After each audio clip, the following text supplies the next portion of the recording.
Hello दोस्तों, स्वागत है आपका हमारे चैनल शिवानी स्किल सीरीज में। और आज हम स्टार्ट करने वाले हैं भारतीय राज्य व्यवस्था का क्लास 7 जो कि होने वाला है चैप्टर 6, 7 और 8। आज हम क्लास 7 कंप्लीट कर लेंगे दोस्तों और अगले ही सेशन में हम क्लास 8 लेकर आएंगे। तो चलिए स्टार्ट करते हैं।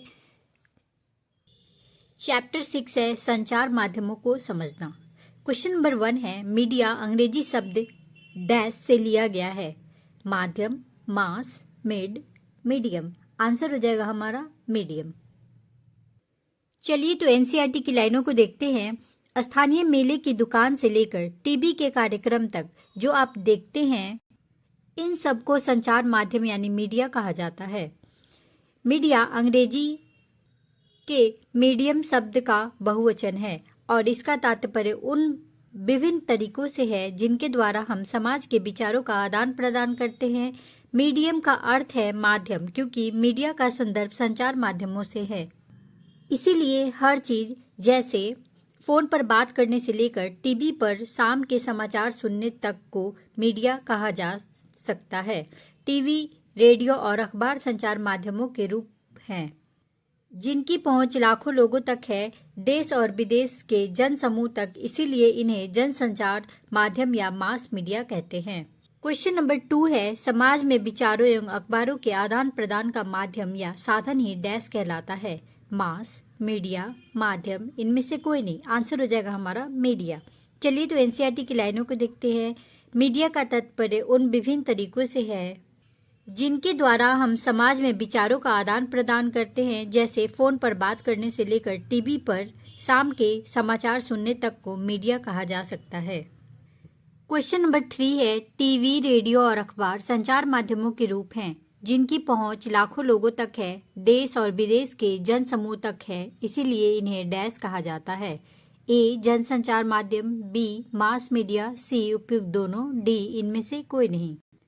आंसर हो जाएगा उपयुक्त दोनों। चलिए तो एनसीईआरटी की लाइनें हैं। टीवी, रेडियो और अखबार संचार माध्यमों के रूप हैं जिनकी पहुंच लाखों लोगों तक है, देश और विदेश के जन समूह तक है। इसीलिए इन्हें जनसंचार माध्यम या मास मीडिया कहते हैं।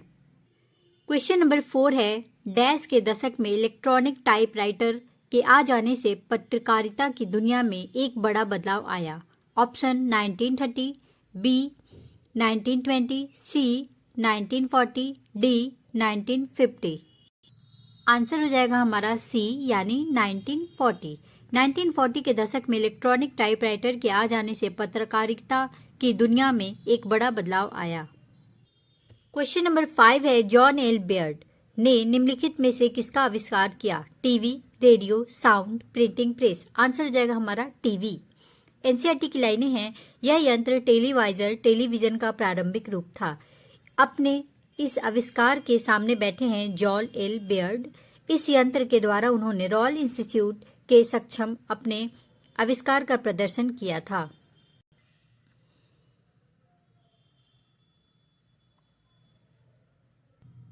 क्वेश्चन नंबर 6 है जब सरकार समाचार की किसी अंश, फिल्म के किसी दृश्य या गीत की किसी अभिव्यक्ति को जन समुदाय तक पहुंचाने के से प्रतिबंध करती है तो इसे डैश कहा जाता है।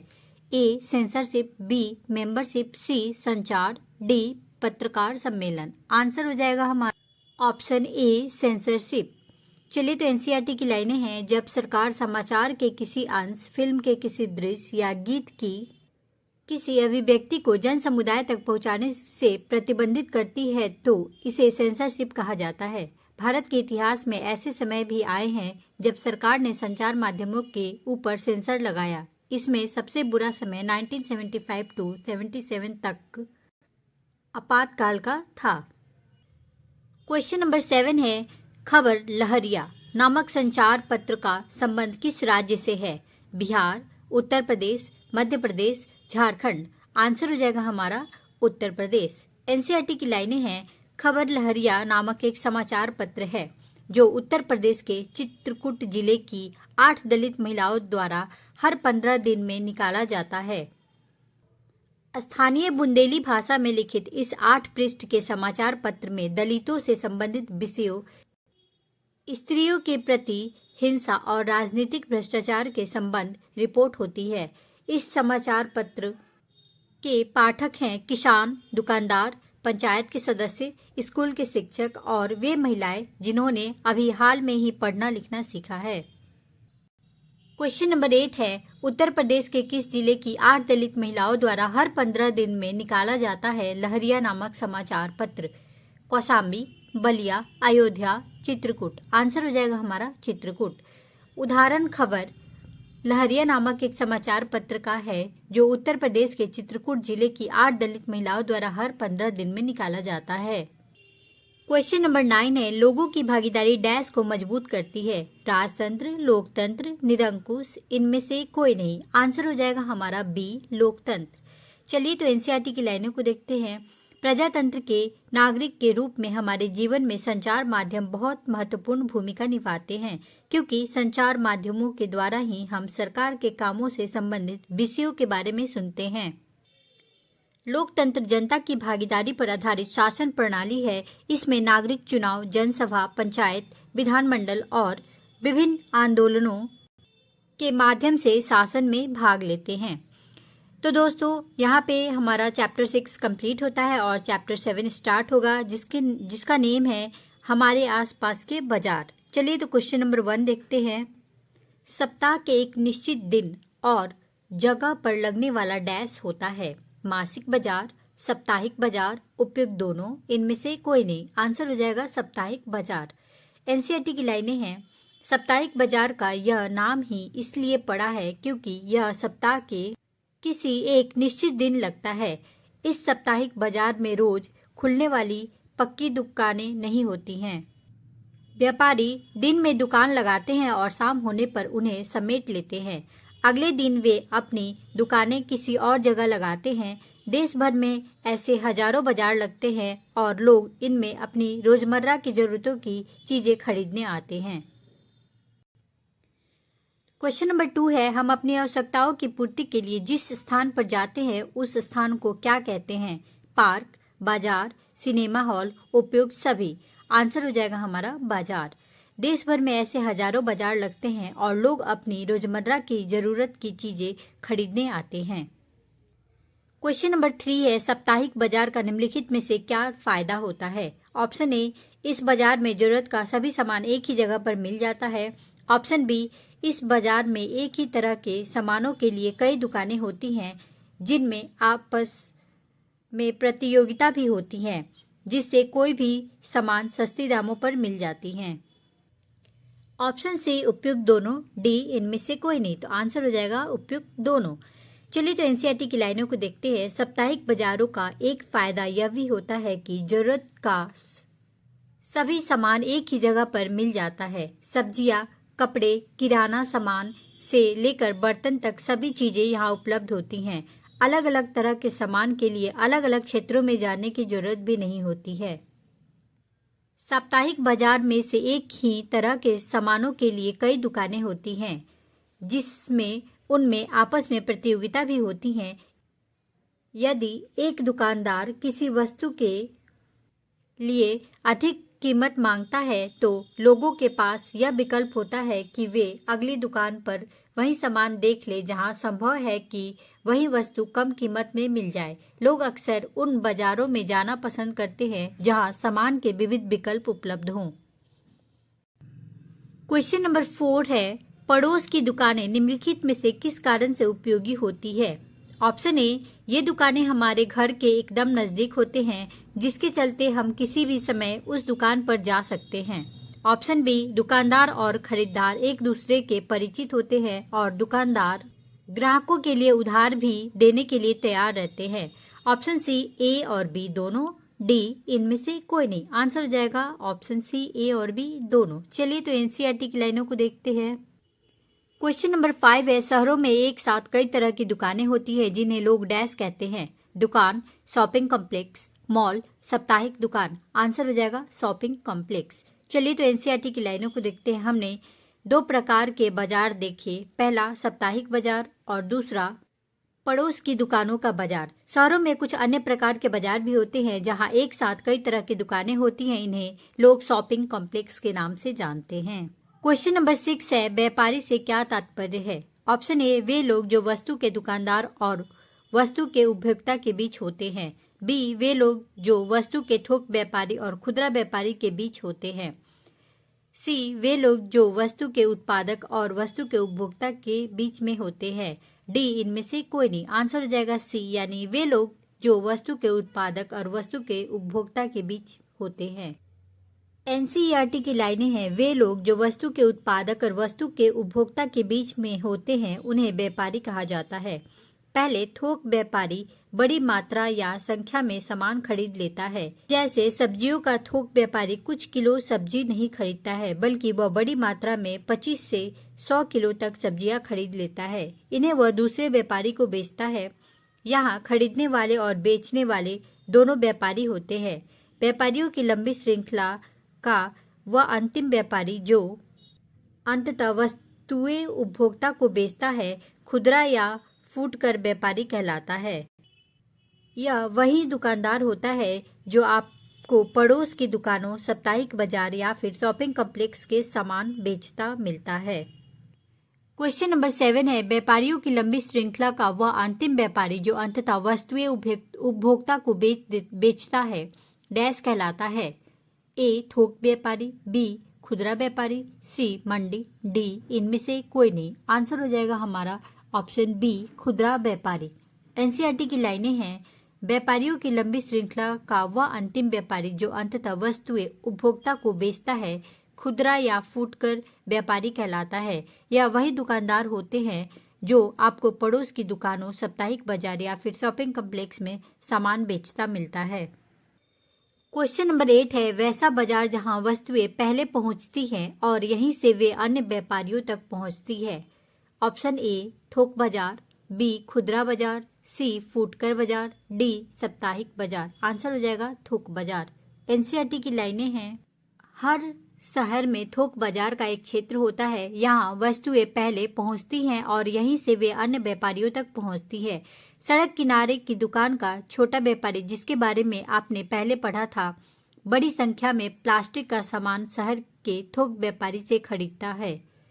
हो सकता है कि वह बड़ा व्यापारी अपने से भी बड़े थोक व्यापारी से स्वयं सामान खरीदता हो। शहर का बड़ा थोक व्यापारी प्लास्टिक का यह सामान कारखाने से खरीदता है और उन्हें बड़े गोदामों में रखता है। इस तरह से बाजार की एक श्रृंखला बनती है। जब हम एक सामान खरीदते हैं तब हम यह ध्यान नहीं देते कि वह सामान किस किस के पास से सफर करता हुआ हम तक पहुंचता है। क्वेश्चन नंबर 9 है, निम्नलिखित में से कौन यह तय करती है कि हम किन बाजारों में खरीदार या दुकानदार हो सकते हैं। ए, समय, बी, व्यवस्था, सी, आर्थिक स्थिति, डी, इनमें से कोई नहीं। आंसर हो जाएगा हमारा आर्थिक स्थिति। एनसीईआरटी की लाइनें हैं, हमारी आर्थिक स्थिति ही यह तय करती है कि हम किन बाजारों में खरीदार या दुकानदार हो सकते हैं। तो दोस्तों, यहाँ से हमारा चैप्टर 7 कंप्लीट होता है और चैप्टर 8 स्टार्ट होगा, जिसका नेम है बाजार में एक कमी। तो चलिए हम स्टार्ट करते हैं क्वेश्चन नंबर 1 से। सप्ताह में 2 बार लगने वाला इरोड का कपड़ा बाजार का संबंध किस राज्य से है। Option A, Kerala, B, Andhra Pradesh, C, Tamil Nadu, D, Maharashtra. Answer हो जाएगा हमारा तमिलनाडु। चलिए तो एनसीईआरटी की लाइनों को देखते हैं। तमिलनाडु में सप्ताह में 2 बार लगने वाला इरोड का कपड़ा बाजार संसार के विशाल बाजारों में से एक है। इस बाजार में कई प्रकार का कपड़ा बेचा जाता है। आसपास के गांव में बुनकरों द्वारा बनाया गया कपड़ा भी इस बाजार में बिकने के लिए आता है। बाजार के पास कपड़ा व्यापारियों के कार्यालय हैं, जो इस कपड़े को खरीदते हैं। दक्षिणी भारत के शहरों के अन्य व्यापारी भी इस बाजार में कपड़ा खरीदने आते हैं। क्वेश्चन नंबर 2 है, दादन व्यवस्था से क्या तात्पर्य है। ऑप्शन ए, व्यापारी और बुनकरों के बीच ऐसी व्यवस्था जहां व्यापारी की शर्त के आधार पर बुनकर से तैयार माल प्राप्त होता है। ऑप्शन बी, व्यापारी और बुनकरों के बीच ऐसी व्यवस्था जहां व्यापारी केवल पैसा देता है और उसे तैयार माल प्राप्त होता है। सी, व्यापारी और बुनकरों के बीच ऐसी व्यवस्था जहां व्यापारी बुनकरों को सम्मिलित रूप से पैसा देकर माल प्राप्त होता है। ऑप्शन डी, व्यापारी और बुनकरों के बीच ऐसी व्यवस्था जहां व्यापारी कच्चा माल देता है और उसे तैयार माल प्राप्त होता है। तो आंसर हो जाएगा हमारा ऑप्शन डी। एनसीईआरटी की लाइनें हैं, कच्चे माल को प्राप्त करने और तैयार माल की बिक्री के लिए भी व्यापारियों पर बने निर्भरता के चलते व्यापारियों का बहुत वर्चस्व बन जाता है। वे ऑर्डर देते हैं कि क्या कपड़ा बनाया जाना है और इसके लिए वे बहुत कम मूल्य देते हैं। बुनकरों के पास यह जानने का कोई साधन नहीं है कि वे किसके लिए कपड़ा बना रहे हैं। व्यापारी और बुनकरों के बीच की यह व्यवस्था दादन व्यवस्था यानी पुटिंग आउट सिस्टम का एक उदाहरण है, जहां व्यापारी कच्चा माल देता है और उसे तैयार माल प्राप्त होता है। भारत के अनेक क्षेत्रों में कपड़ा बुनाई के उद्योग में यह व्यवस्था प्रचलित है। चलिए तो क्वेश्चन नंबर 3 की तरफ बढ़ते हैं। निम्नलिखित में से कौन राज्य सरकारी स्कूल में निःशुल्क गणवेश योजना चलाती है?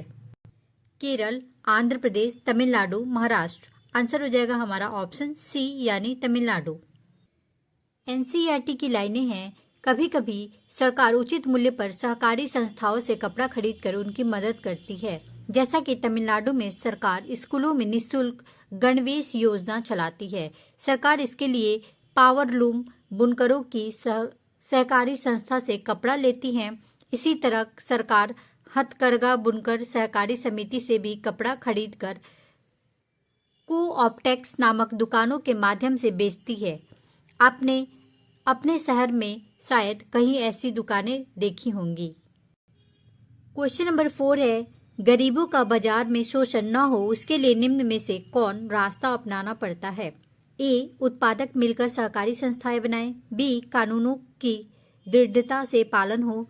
सी, दोनों।